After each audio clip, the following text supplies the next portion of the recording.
All right, let's talk about Bluey. We're going to do a deep dive into the wonderful and honestly surprisingly complex world of this little blue healer who has pretty much taken over the planet. So let's get right into it, because this is a really good question. I mean, on the surface, sure, it's a cute kids show, but when you look just a little bit closer, you realize it's an absolute masterclass in world building that, for some reason, hits home for literally everyone. So, what's the secret sauce here? Well, the first clue might just be this number. Over 164. According to the fan wiki, that's how many individually named characters there are in the Bluey universe. See, this was never just a show about 4 dogs. It's about this sprawling, totally interconnected world. And that depth, that's exactly where we're going to find our answer. So here's how we're going to break it all down. We're going to explore this world in expanding circles.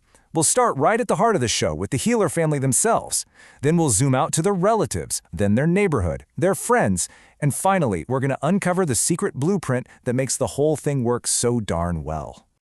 Okay, let's start at the very center. The core 4 characters who kick this whole thing off.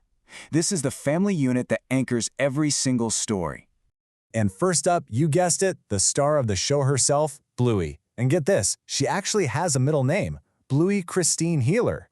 She is the absolute engine of this show's imagination. I mean, Bluey isn't just a kid, she's an explorer. Her love for pretending to be a grown-up, like her classic granny persona, Janet, that's how the show pulls off its most creative and honestly hilarious games. And where would Bluey be without her little sister and #1 sidekick? Bingo. Bingo is really the quiet heart of the healer house. While Bluey's leading the charge, Bingo's the observer. She's the one who's going to notice the tiniest little bug on a leaf. And that sensitivity gives her this perfect contrast to Bluey. And it's where so many of the show's most tender and emotional moments come from. And now, for the character who made parents all over the world feel incredibly seen and maybe just a little bit inadequate. It's the dad, Bandit. What makes Bandit so special is his complete and total commitment. He doesn't just play along, he dives in head first. I mean, one minute he's an emu named Sean, the next he's a malfunctioning robot. He uses all this playtime to teach his kids about rules and fairness and just how to get back up when you fall. He really is the dad who sets the bar. And the one holding it all together, the steady, warm, and incredibly witty mom, Chili.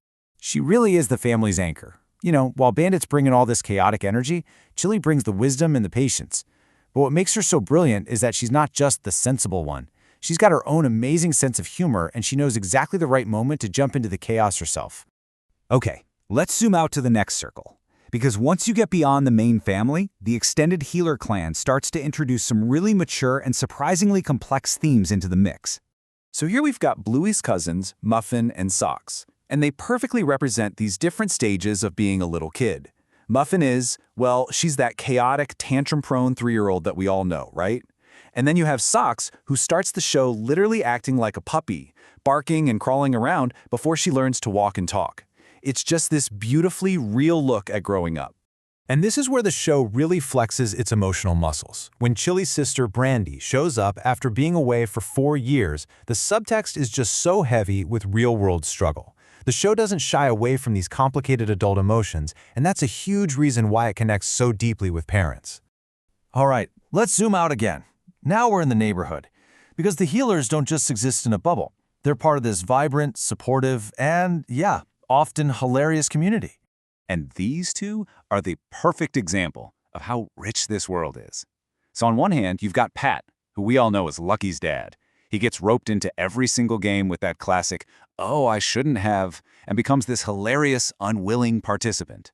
And then, on the other side, you have Wendy, who starts out a bit posh and maybe looks down on their games, but slowly she gets pulled into the healer's world.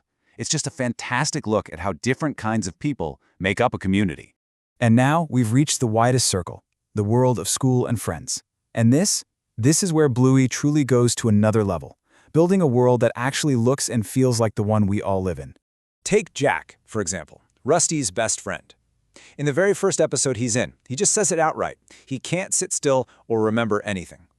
It's such a straightforward and totally judgment-free portrayal of a kid with ADHD, and it just normalizes neurodiversity for a whole generation of kids watching.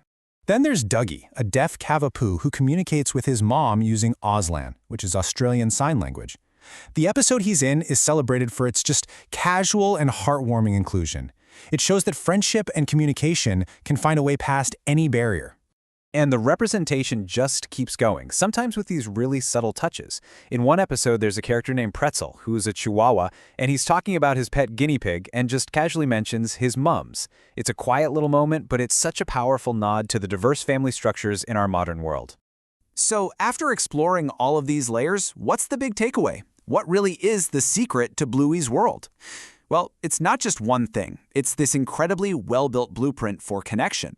It all comes down to this structure, really. You start with a core family that's loving but imperfect and totally relatable. Then you add an extended family that brings in some of those real-world complexities. You put them all in a community that actually gets involved. And then you surround them with a diverse group of friends that reflects the real world. Each layer supports the others. And what you get is a world that feels both like something to aspire to and, at the same time, completely authentic. Which leaves us with a final thought to chew on. Bluey isn't just showing us a make-believe world, it's handing us a model for our own. It's a world built on play, on empathy, and on the really simple but profound idea that we're all in this together. And maybe, just maybe, the show's greatest lesson isn't really for the kids, but for all of us.